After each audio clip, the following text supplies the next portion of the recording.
wear this or can I just? You can take it off, Okay, I don't thank you. care. And you are on. Good morning, folks. Told you to. Let's try it again. Good morning. Good morning. Much better, much better. What time did everybody get up this morning? No, 7. Nice. Did anybody have to shovel? Yeah. Did anybody have to Yes. snow blow? Get ready to do that tomorrow, because we're gonna have about 6 to 12 more inches of snow coming. I had to go dig out someone It's else's. exciting stuff. All right, before we get started, just to give me an idea, we're gonna go around the room. What grade are you in? Freshman. Freshman. Sophomore. Senior. Freshman. Senior. Sophomore. Freshman. Sophomore. Sophomore.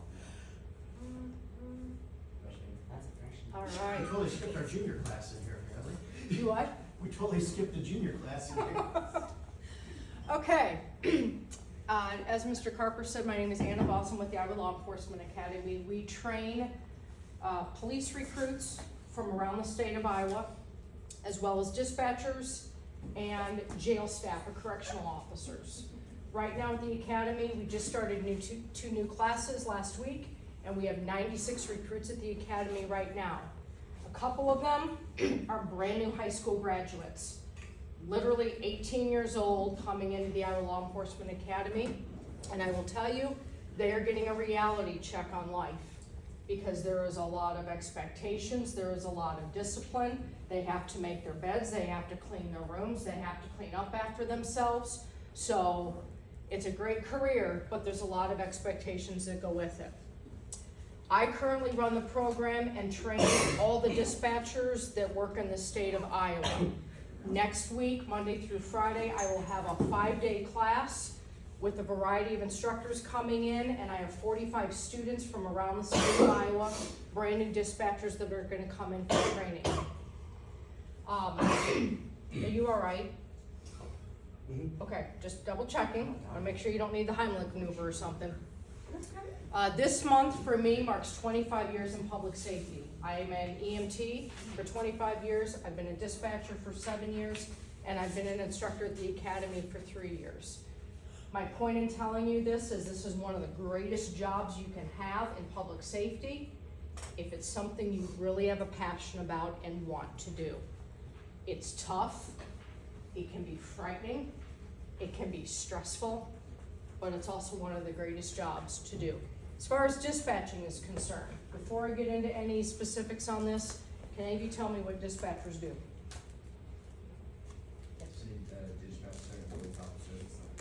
Okay, do they just dispatch police officers? They can dispatch firefighters, Pretty much anybody that is. anyone that's in the law enforcement of any kind. Absolutely. Did you have something else? Take calls and assess the situation. Okay. So do dispatchers just take an occasional call and dispatch and then go back to what they're doing? No, it's actually a very, very significant job.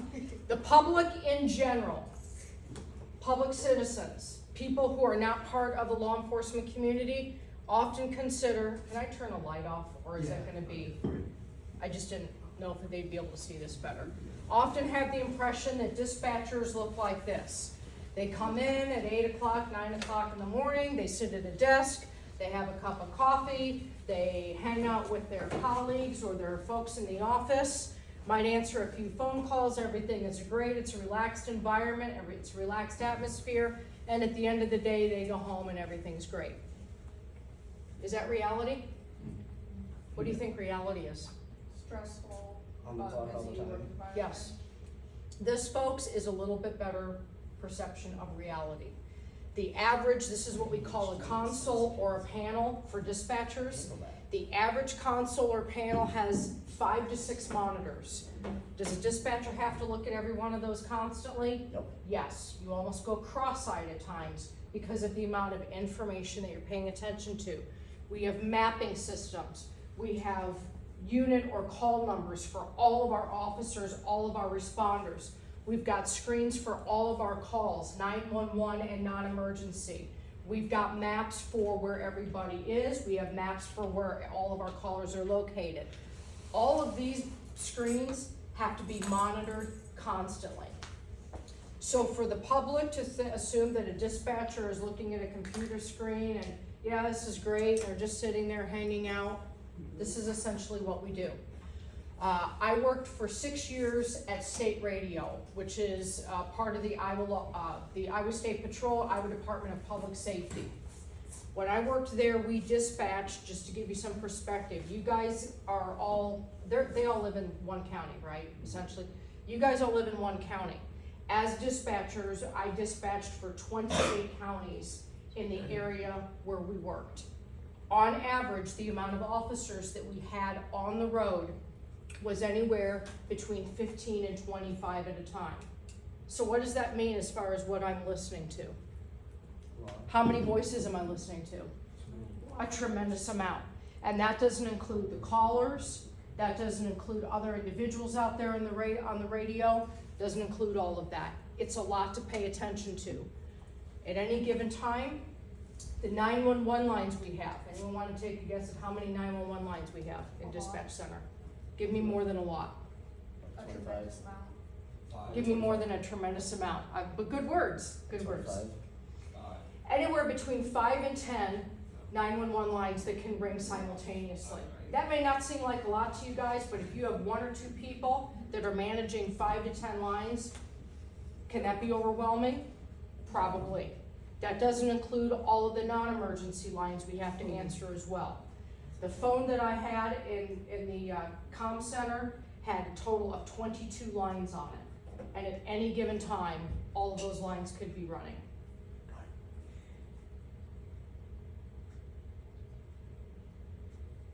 I just didn't know if you were paying attention to that or this. Okay, just wanted to make sure. So, my point is, the lines ring a lot. You have officers that are constantly calling in on the radio. And how quickly do they want their information? Immediately. How often are they calling, do you think they're calling information in? All the time.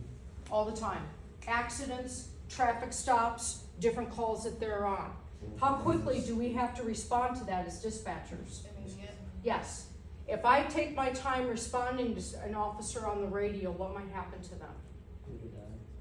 Or- They could be seriously injured. Yeah. They could get into a really nasty situation. These things can be really tough. And you could lose your job. Absolutely. Because I am responsible for all of the officers and all the individuals on the other side of the radio. Little bit of perspective. I know this is a lot of writing on this slide, but there's a lot that dispatchers have to be trained to do. Just like our officers at the academy, and they live at the academy Monday through Friday, the officers do, for 4 months. They have 4 months of training. The dispatchers have 1 week of basic training. But the average amount of hours that our dispatchers go through just in their basic training in a period of 5 days is more than 100 hours worth of topics that we cover. We have to learn about different types of calls. Guys, not all 911 calls are the same.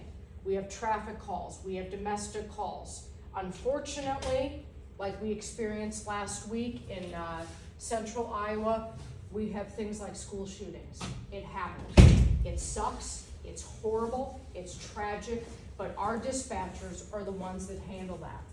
We have fires. We have traffic accidents. We have a lot of things that go on that we have to handle at the same time. And dispatchers have to learn how to handle those calls. We have to understand how equipment and terminology works, as well as technology. Is there anyone in here who does not have a cell phone? Okay. How often are you guys on your cell phones? Be honest, how often are you on your cell phones? 5 hours a day. Quite a bit, right?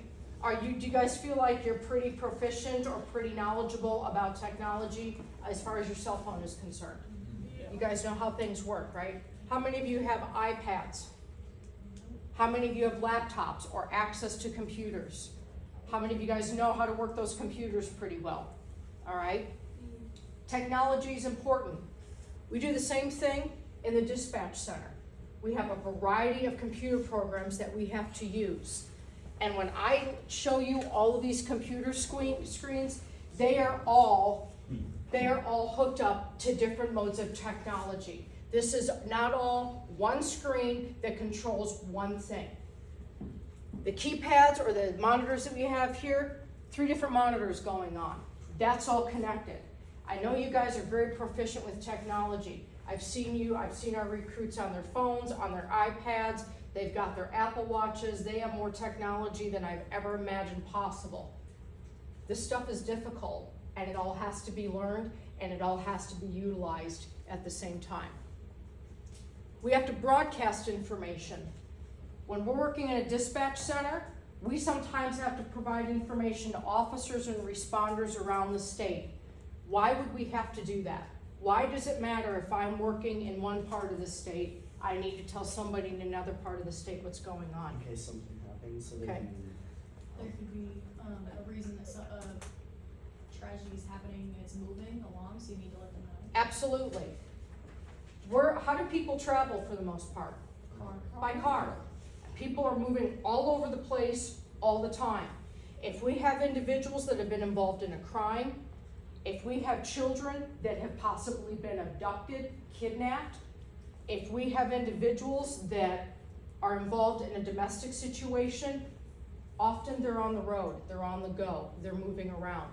We actually had a great example of that. Des Moines had a kidnapping that ended up down here, Yes, and the guy ended up killing himself during a foot pursuit. yes. So, as an example of that, people don't always stay where we initially have contact with them. We have to let officers and responders, as well as the public, know that there are dangers everywhere and people are constantly moving. I don't know how familiar you guys are with geography, but can anybody name a major interstate system that goes through our state? Highway 61. Highway 61, what's another one? 218. 218, give me another one. Major interstate system. 4. Interstate 80, very good. What's another one? 66. Very good. What's another one? 64. No. There's a major interstate that goes from Texas all the way up to Canada. Who can name it? Interstate 35 goes through the central part of the state. My point is, these interstates and these roadways are used for a lot of things that go on in our state. Dispatchers have to keep in communication with other dispatchers and officers throughout the state in order to keep everybody safe. We have to understand how to dispatch appropriately. So it's not simply a matter of I take a 911 call and I tell an officer where a call is and how to respond to it. We have to know how to get information. We have to know how to provide that information. We have to know how to be confidential, because confidentiality is not only important, but it can result in loss of a job or even charges if dispatchers do not maintain confidentiality. We have to know how to talk to people on the phone and on the radio. How many of you actually ever talk on your cell phones? Okay. You know what talking is, right? Like you actually pick up your phone and actually talk to somebody. I say that jokingly because for the most part, I rarely see individuals talk on the phone anymore. In dispatch, folks, that's what you do. You're on the phone with people. You can't text them. You can't email them. You can't Snapchat them. You have to be able to talk to people on the phone. If I'm talking to someone on the phone on a 911 call, can I talk however I want to? No. Why not? Why do I care? It's not professional. I don't know them. It's what? Not professional. Okay. So if you were to call 911 and say my house is on fire, and I said that sucks to be you, doesn't it? Would that be unprofessional? Yeah. Okay. Would it possibly upset you? Maybe anger you? Okay. There's a way to talk to people. Yes. There's also sometimes when you're getting called, I can be that person's first day. Yes. Generally speaking, folks, that's a really good point. When people call 911, for the most part, they're calling on a really bad day. And the reason I say for the most part is because sometimes people use 911 for the wrong reasons. Anybody know why someone shouldn't use 911? You scraped your knee. True. Not always, but true. Okay. Any other examples of why someone shouldn't use 911. Animal, Do what? animal release, like, I'll not put it. I didn't hear what you said, I'm sorry. Animals, Yeah. barking dogs and stuff like that. Okay, like nuisance calls.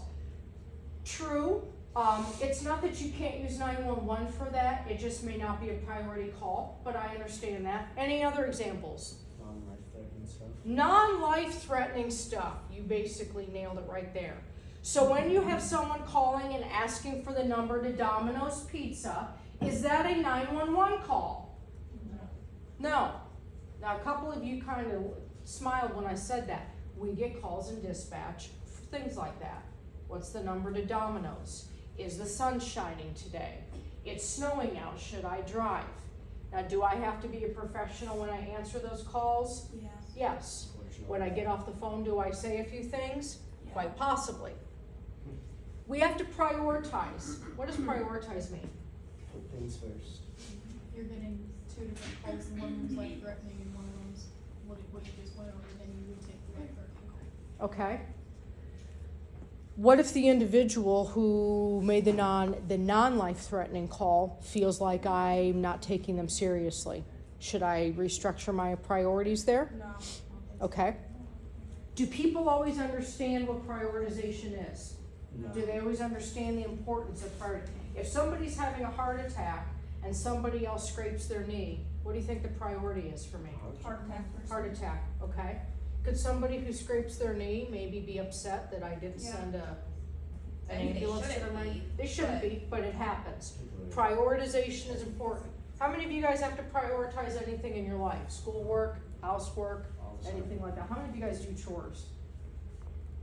How many of you guys know what chores are?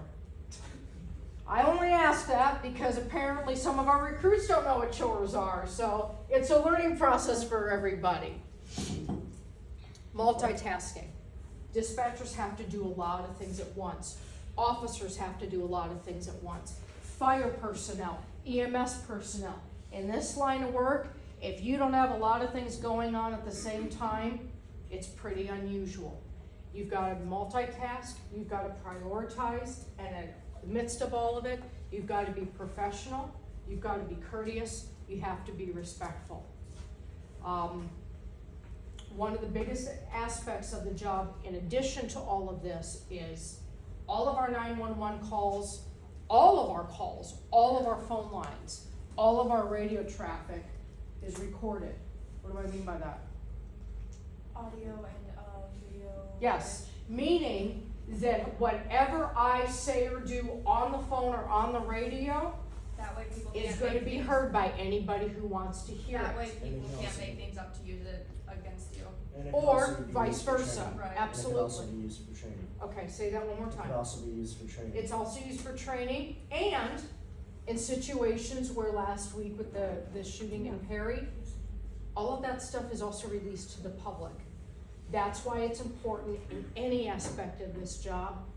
You have to be mindful of what you say, how you say it, and I hate to say this, folks, but you can't cuss on the phone. Hopefully none of you do that. I'm sure none of you in here ever cuss at all. But if you do, you can't do that on the I don't phone. know what that is.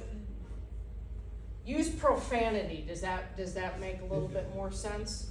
Now, I've always been asked by my dispatch students if I have ever used profanity on the phone. I have always been very careful about that because I'm a professional and I have a job to do. When I hang up the phone, do I maybe use a little profanity sometimes? It's known to happen, but I do try to be professional in everything I do. You guys are working and talking with individuals on the phone and on the radio who are impatient. They may be rude. They may be hysterical because maybe somebody just found a family member who isn't breathing. Maybe a parent had a child who was just involved in an accident. Maybe somebody was just involved in a house fire. Maybe something just happened at a school or a shopping mall or any place like that that involved them or a loved one. People are angry, they may be crying, they're very upset. As a dispatcher, you have to work around all of that and be professional and be respectful. I know this will come as a shock to you guys, but some people are over dramatic. Anybody know what over dramatic is? For the freaking out on the phone. People freak out on the phone. I didn't do Sometimes, that. I had the dog before and I was actually playing, even though I was scared out of a fine. it happens. I mean, let's face it, for the most part with dispatchers, we're not taking calls from people that are asking us how we're doing today. They have life-threatening situations and they're scared. And these are all emotions they deal with, and these are things that we have to deal with. It is a stressful job. Now, based on what I've said to you thus far, how exciting does this job sound? It doesn't, does it? A few of you are looking at me like, lady, I don't know what kind of job you're trying to tell me about, but the point is this can be very rewarding, and at the same time, it is also a very stressful job. You make a difference in people's lives, but not without some sacrifices. You're gonna answer questions and provide information over and over and over again. How many of you have ever been asked the same question repeatedly and it gets annoying after a while? Oh, yeah. How many times does Mr. Carper have to tell you to be quiet and pay attention and it gets annoying after a while? Probably. Same thing happens in dispatch. When we have snowstorms and you have 50 callers in a row say, is it snowing outside? I have to say, yes, it's snowing outside. It's probably a good, I can't do that. I have to say, yes, it's snowing outside. It's a good idea not to drive, rather than, hey, Captain Obvious, look out the window and see that stuff coming from the sky. You get my point? You gotta be polite no matter what. How many of you have ever been stressed out? I think a lot of us have. Okay. Does school stress you out? Yes. Okay. Do they do homework? Yes, it is. Okay. Does homework stress you out? Yes, Does test taking stress you out? definitely. Okay. Do friends ever stress you out? Yep. Do teachers ever stress you out? That's a big yes. Do parents ever stress you out? Yep. Family members ever stress you out? Do your pets ever stress you out? I don't think Yes. so. Okay. My point, guys, my point in asking that is, how do you guys deal with stress? I sleep. Sleep? Okay. What else? How else do you deal with stress? Ignore everything. Ignore everything? Okay. Meditate or something. What did you say? Oh. I said probably meditate or something. I don't know. Okay, meditate. Believe it or not, that's actually one of the top 3 suggestions for stress management. So very good. What else? How else do you manage stress? Weightlifting. Weightlifting? Good. How else? Anything else? Do you guys have any hobbies? Oh. Do you guys watch TV? Do you watch movies? Do you hunt? Do you fish? Do you go to the mall? Do you exercise? Build stuff out of wood and metal. What do young people do now? YouTube videos. Oh, okay. Wow, okay. Do you guys do a lot of social media stuff? No. Like, okay. Now, I know I'm gonna age myself here, and if I get this wrong, please forgive me, but I don't do a lot of this stuff. How many of you guys do things like TikTok? Is that a YouTube type thing? No. Is it? It's a separate app, yes. Well, it's a separate app, but I mean, it's a YouTube type thing. I've never been on TikTok. I just, yeah, I don't do that. How many of you guys do things like, what is it, Snapchat? Okay. I mean, Well, you laugh at me, but I don't do that stuff. I don't have. I don't do that stuff. Do you guys ever play games on your phone? not very often. Okay. What do you guys do in your spare time? Pretty much work. Sports. Okay. Do you work?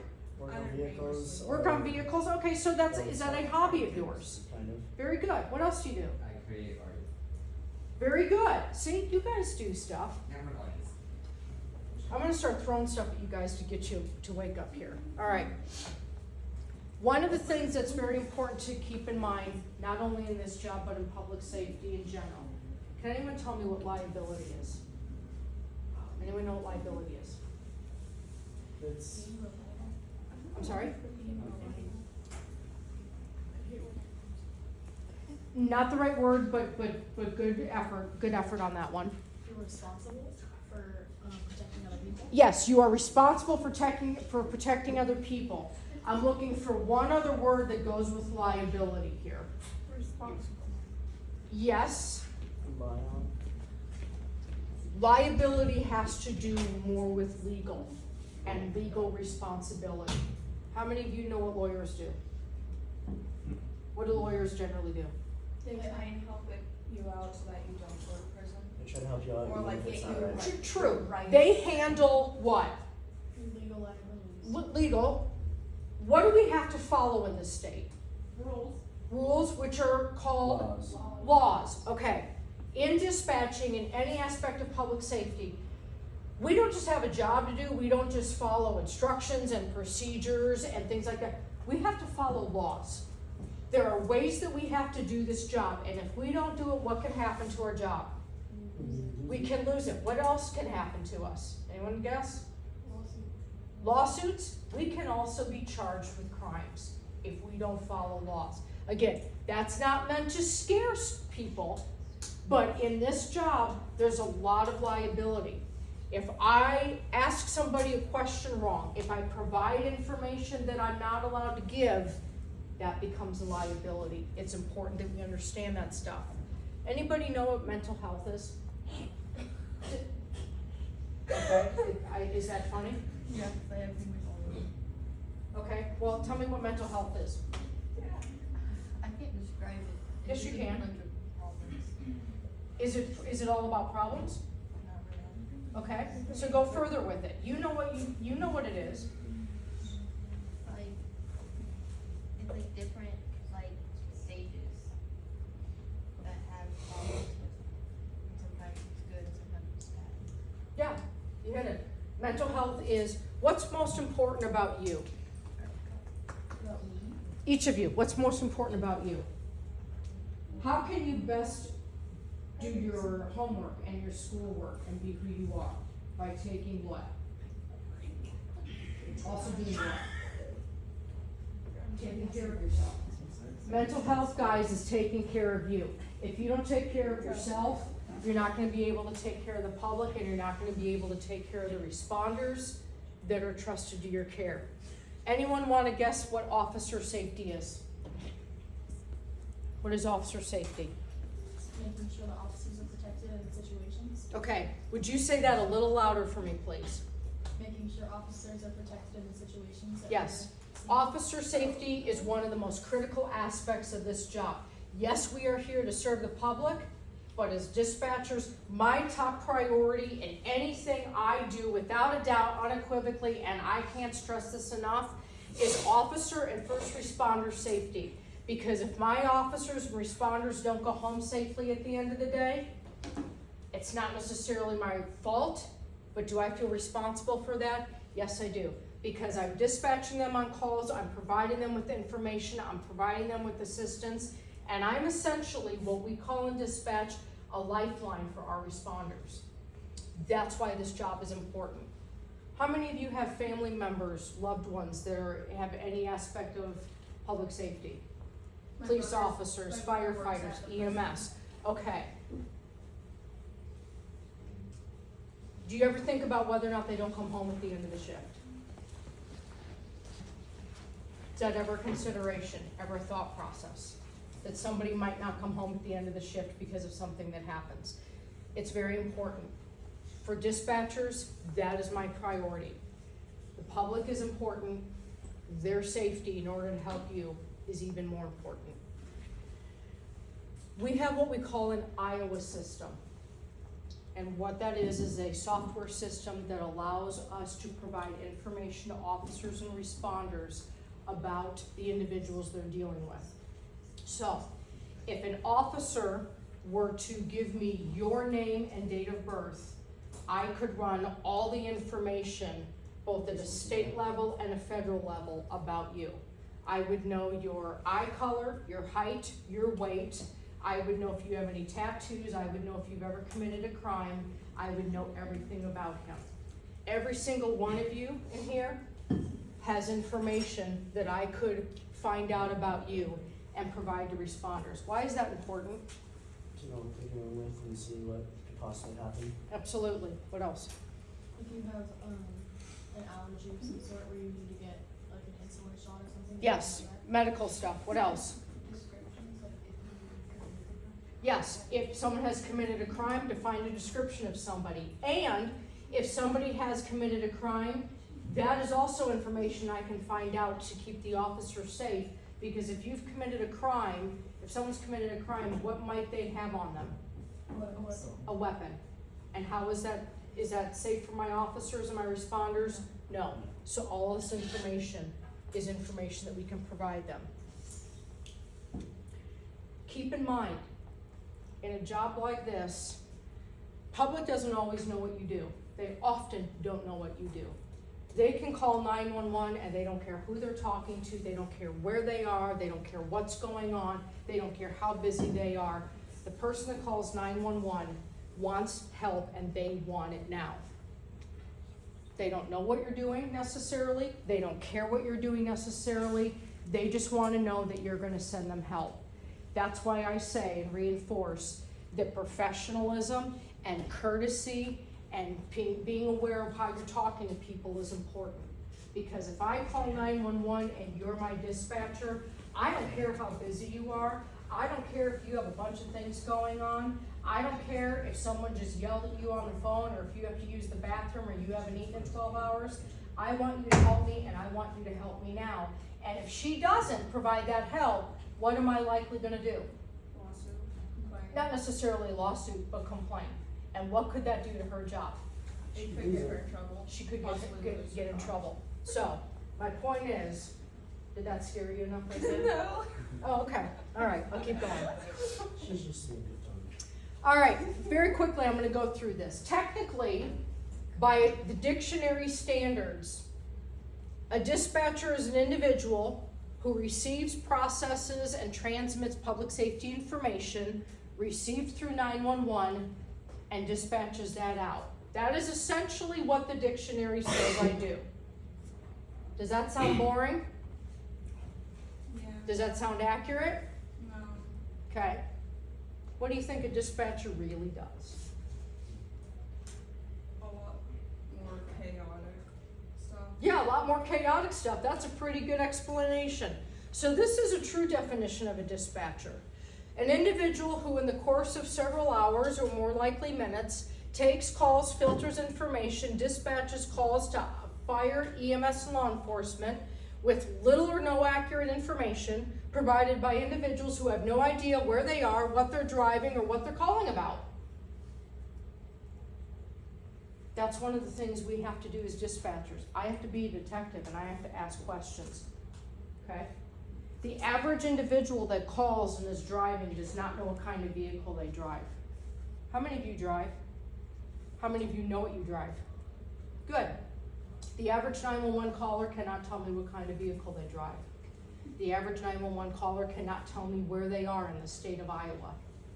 They cannot tell me what their license plate number is. They can't tell me what their home address is. These are all, for the most part, adults much older than you that can't provide that information. How do I help them? What do I do? You can trace the phone call. I can trace a phone call, but if it's not at their home and they don't know where they live, what do I do? Look up their name and information. But if I don't give necessarily the right information because they don't give it to me, what do I do? You just have to keep questioning them until they know something around and keep them like. You help them Okay, remember. I can question them for 5 minutes, but that if they tell me that they're on a road that's gray and there's a tree on the side of the road and that's all they can tell me, what do I do? Ask for signs around. Okay, what if they can't read any of the signs that are around them? What do I do? Ask them to find someone that can. Okay, what if there's nobody around? What do I do? Trace the call. Okay, what if I can't trace the call? Because sometimes with calls, you can't trace them. What else do I do, guys? What questions do I ask? How do I go about this? Help them remember what, the stuff they need to remember and where they need to go. Say that one more time. You need to help them remember where they need to go and help them understand. Okay, what if I have a bunch of calls coming in at the same time and I don't have enough time to try to figure all of this out? What do I do? How do I handle it? I've got to be polite, I've got to be professional, but now I've got a bunch of calls coming in and I've got to take care of them. What do I do? What don't I do? Never hang up. I never hang Why not?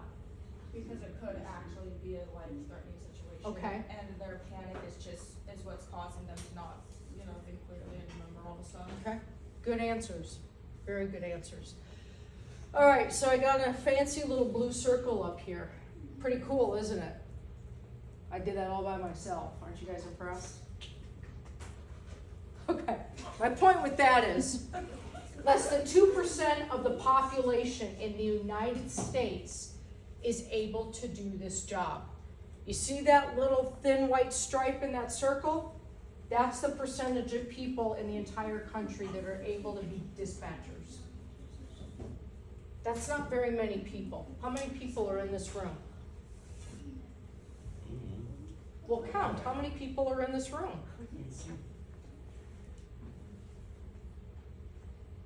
23. Okay. What's 2% of 23?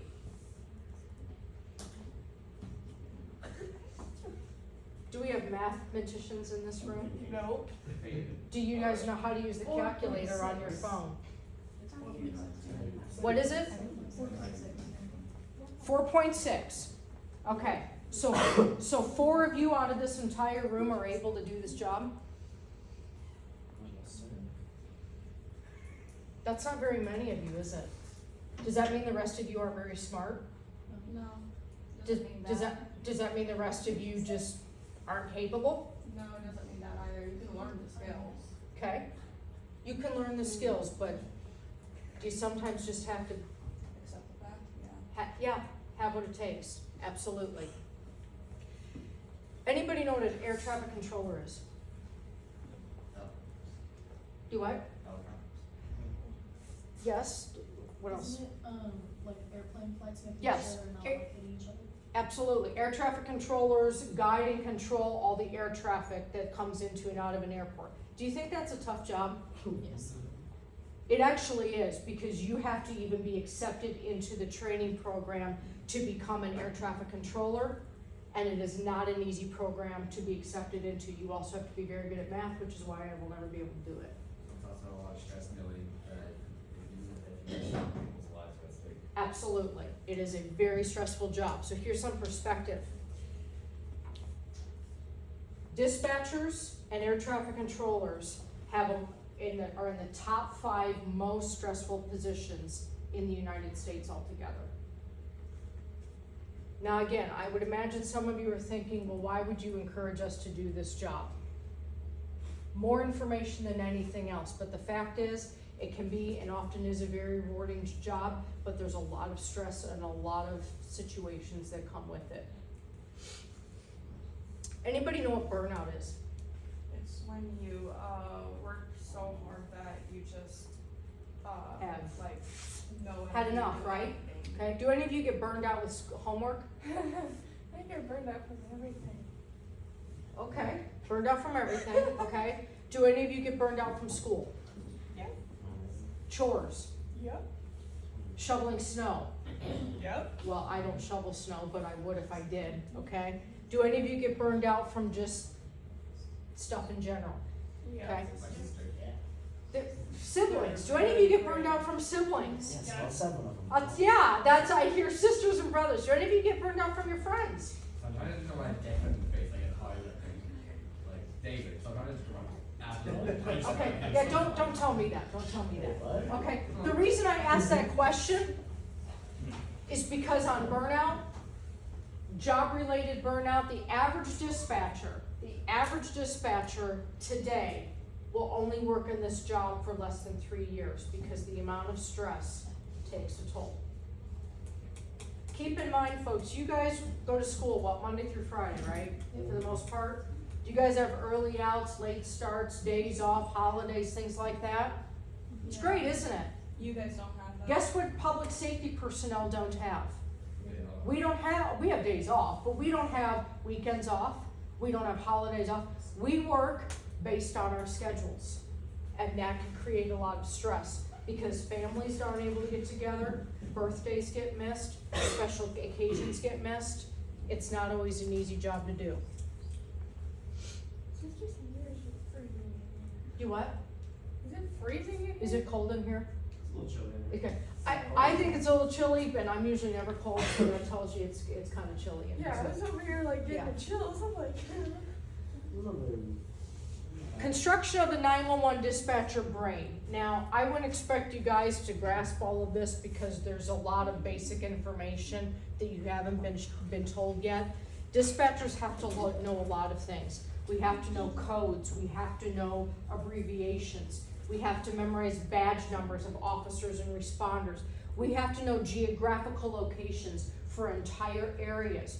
We have to know hospitals, we have to know providers, we have to know a lot of things. And we have to know it, we have to be up to date on it, and we have to keep that stuff memorized. Because at any given time, if God forbid our technology doesn't work, you guys never have that problem with your phones working, do you?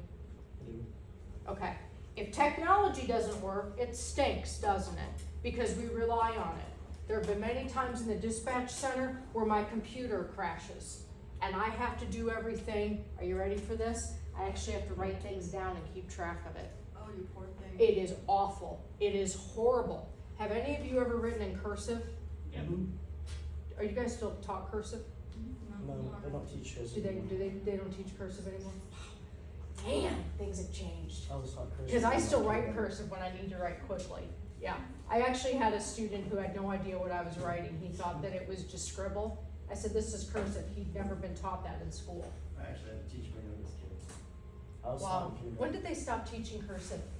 Last well, time. they quit when I was in sixth. Oh, okay. Well, clearly I'm not in the. So, bottom line is, dispatchers need to know a lot of stuff. We often talk about first responders, fire, EMS, police officers. Who's the actual first responder in any situation? Dispatching. Why is the dispatcher the first responder? Because they're the ones who get calls. We're the ones that get the call. We're the ones that try to get the information. We're the ones that send it out. Does it make us better than anybody else? Absolutely not. But unfortunately, in a lot of circumstances, the dispatchers are forgotten about because they are not the ones that are seen out there on the road. They're not the ones, they're not the officers. They aren't the fire. They aren't the EMS personnel. We are considered the first responders in every call. We're the ones that begin everything and generally end everything. We do a lot more than answer phones and dispatch. And what I mean is in many agencies, they don't have a lot of staffing. So dispatchers will often be doing administrative work.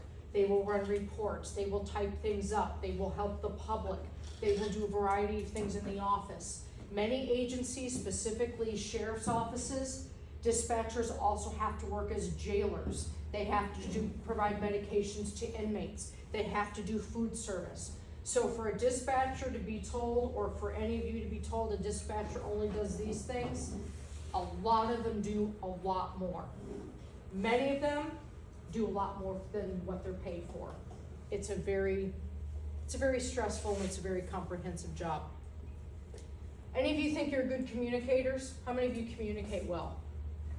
Depends on my mood. Depends on the mood, okay? How many of you communicate well via phone or text? How many of you communicate well in person, conversation? How many of you communicate with your parents or your family members, your teachers, your friends, okay?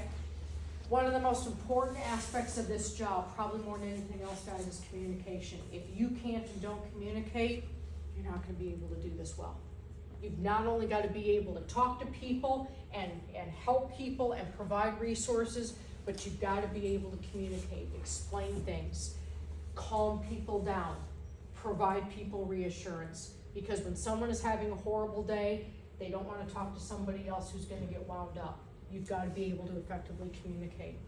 And I'm gonna talk quickly about confidentiality. What's confidentiality?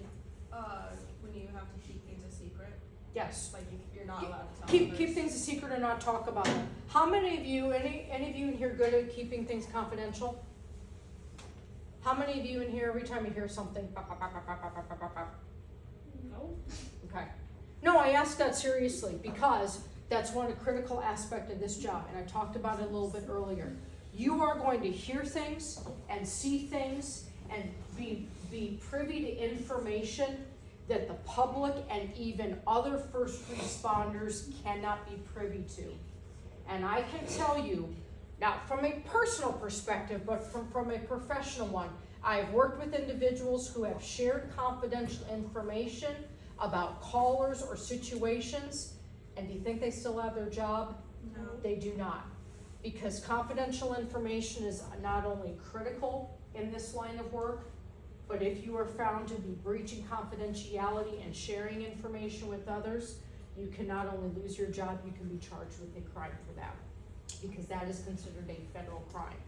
That's not to scare you, that's to say, that is how serious these positions are. You would see and hear and get a lot of information about somebody. So here's an example. Let's say you find out a neighbor of yours has a warrant and they've committed a crime, that kind of thing.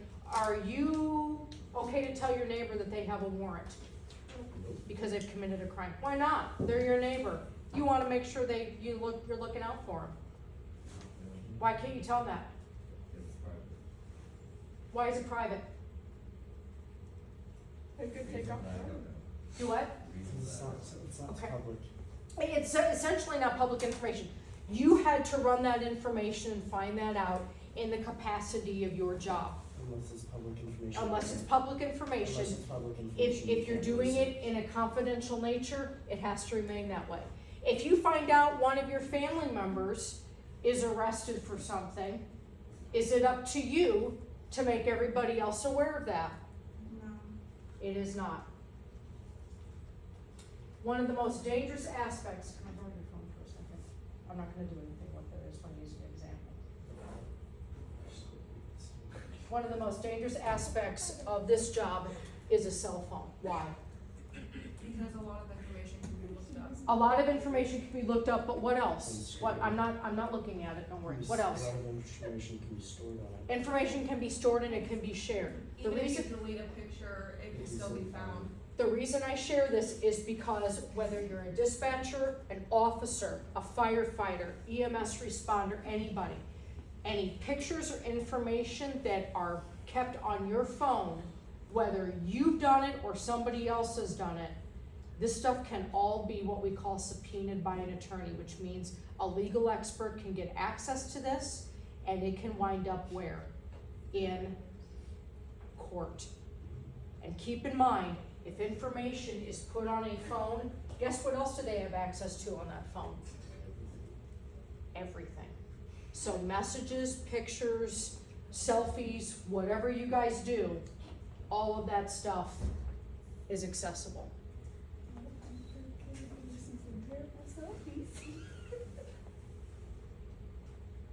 What do you think are traits of a good dispatcher, guys?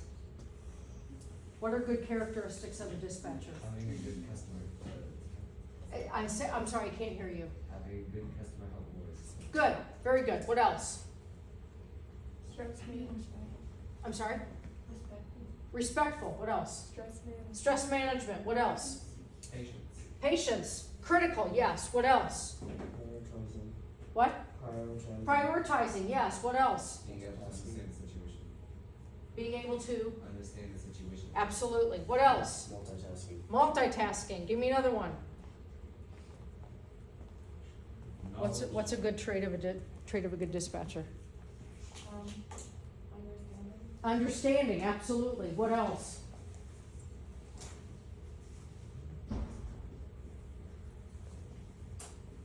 Do you think you need to be reliable? Yes.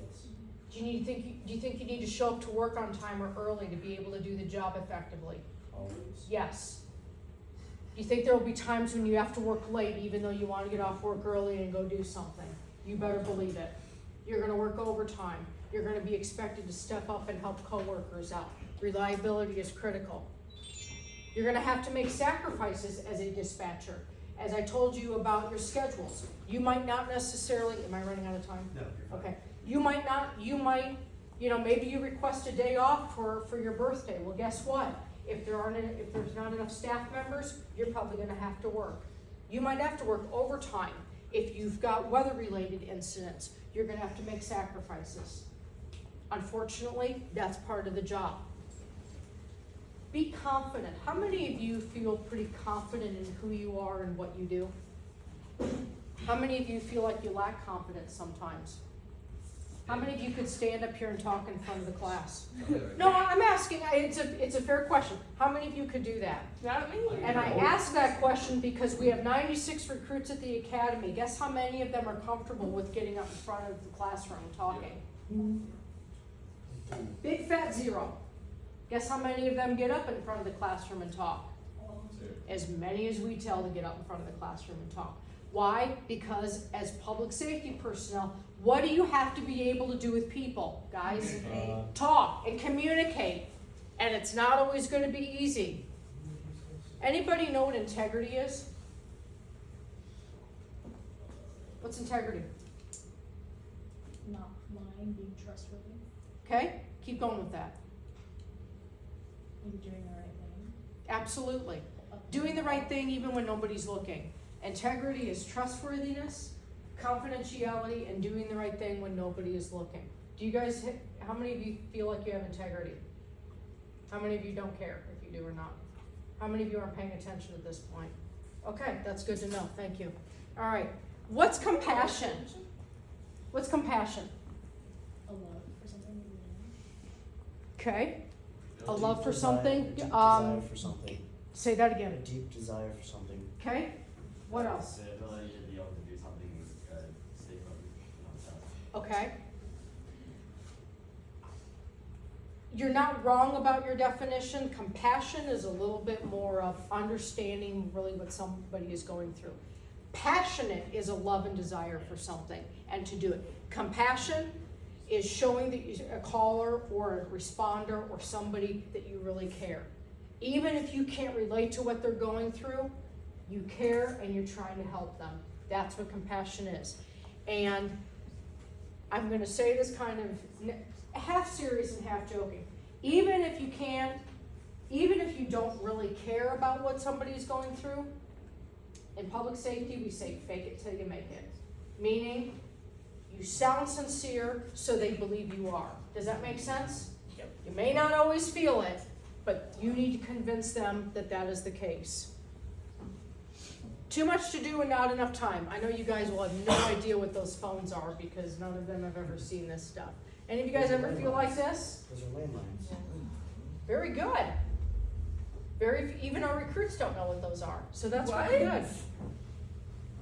Yeah, the average person now does not know what a landline is. They don't. How? Because they're old. How? They're from like the 80s. I know, They but stopped I back don't in like the know. 90s. You know it. How did you? What time am I done with this one? 9:05? Yeah, you'll have announcements about 9. Okay, I will finish up here. A lot of things describe a dispatcher. Disciplined, we're innovative, we try to be selfless, we persevere, we try to do active listening, we try to be tenacious, compassionate, hardworking, energetic, resourceful, and a whole bunch of other descriptive things. There's a lot wrapped up in what we do, even more than this. One of the greatest things about this job that I've done is working with tremendous officers. I worked with a lot of troopers for several years. I've worked with a lot of different officers, and I train officers on a daily basis. One of the toughest things about this job, folks, and I can't stress this enough, is when you lose one of your responders on the job. 3 weeks after I started working at the Iowa Law Enforcement Academy, one of my troopers at Iowa State Patrol was killed in the line of duty. It's been nearly 3 years ago now that that happened. 6 months after his death, another trooper with whom I worked closely was killed in the line of duty as a result of a car accident. Now, I don't tell you guys this stuff to depress you or anything, but the truth is, there are some really tough aspects of this job. There really are. This gentleman, Sergeant Jim Smith, he was on the Iowa State Patrol for 27 years at the time of his death. His daughter was graduating from high school, his son was in college. It was a really tough time. The second trooper that passed away 6 months later, 37 years old, Trooper Ted Benda. At the time of his death, his fourth daughter had just been born 3 weeks prior. Really tough situation. None of this stuff is ever easier. And just last year in September, up in Algona, northwestern Iowa, Officer Kevin Cram was killed in the line of duty when a suspect that he was attempting to arrest shot and killed him and then fled. Kevin Cram leaves behind 3 small boys. My point in all of this is, and I do have line of duty death calls, but I don't think I'm gonna have time to play them. This is a really rewarding job. As much doomsday as I have given you this morning about how tough this job can be, it can also be very rewarding because you don't just work with people, these are family members. Law enforcement, public safety. I don't know if you guys ever watch TV or if you guys look at stuff online or whatnot, but there really is a family-oriented approach to the job that we do. I haven't worked in dispatch for 3 years, and yet some of my closest friends are the officers I've worked with. I haven't been in the fire service in over 10 years. I still have close friends in the fire service when I lived in Indianapolis. It is a job, it is a career, it is a calling that really connects you to the people that you work with. I think about these guys every day, not just because I teach this, not just because I train recruits and dispatchers, but because when something happens to one of them, I consider something happening to one of my own family members. That is how personal this becomes. For dispatchers, these are our men and women on the other side of the radio. There's no other way to explain it, and until you do the job, it's kind of hard to understand that. When our officers... Good morning, Greyhound. Please stand for the Pledge of Allegiance. Almost there. I pledge allegiance to the flag of the United States of America and to the republic for which it stands, one nation, under God, indivisible, with liberty and justice for all. We would like to wish a happy birthday to Kaylee Holstein and Kaden Schumacher. Today's lunch will be mini corn dogs with baby carrots, garden socks, and dried peaches. If you wanna talk through this, you can. April 1st, the SEC Concurrent Enrollment Student Success Advocate will be here today from noon to 4. SEC will be hosting a career fair for high school students wanting to learn more about careers in education.